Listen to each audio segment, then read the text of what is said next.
When I listen to music, I want to hear it live. I could close my eyes and it's live. Can you remember that specific day when you went to his home and sing?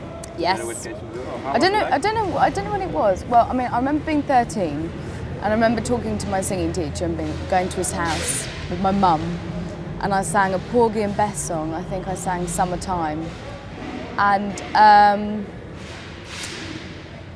yeah, I just remember him being really nice, gentle, kind of very talented musician, and I was just like, this could be exciting, I'd like to work with him. I remember thinking that.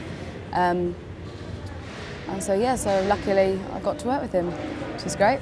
There were a couple of years between it. What did you do between the period that you was it like you maybe sang in other bands? Oh yeah, well, when I was 13, because God, it's like having a party in here with drums. So when I was 13, yeah, basically I just went to school and was doing music, and then I did music GCSEs and A-levels, and I played a bit sax and a bit piano, so I tried to kind of immerse myself in everything musical.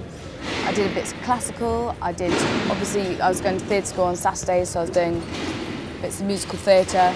So, and then in my spare time it was kind of pubs, clubs, restaurants, anywhere, anything, and yeah, that's what I did. Okay, yeah. Now your 12-song debut is going to be released in the Netherlands as well. Was it a difficult process to record that album, selecting the songs, recording them? How was it like for you for the first time recording an album? I mean, what was great is that Mike and I, when I was 18, we found the track of Fall in Love, which is originally by Tina Turner, which is written by Ike. And we recorded that track when I was 18. And I remember just absolutely falling in love with it. And I've always been really into soul and Motown.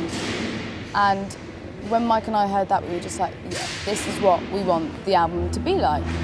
So from then on, it was a combination of Mike going away, writing some songs, or us coming together, what do you think to this? Like, my guitarist, Chris Spedding, wrote a song for the album, and also he introduced me to an artist called Bobby Bluebland.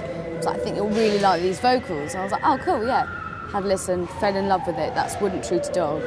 So we recorded that. So it wasn't a hard process. It was, you know, it was an amazing process to really kind of rediscover some songs and listen to what Mike can produce, which is some amazing tracks.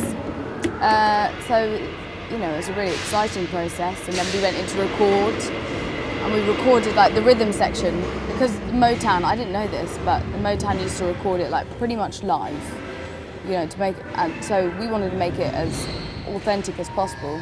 So that's what we did. So most of the tracks we tried to take the first version that we recorded, and then we got the brass in, and then we got the backing vocalists in, and a harmonica player, Paul Jones, who used to be a Manfred Mann, absolute idol.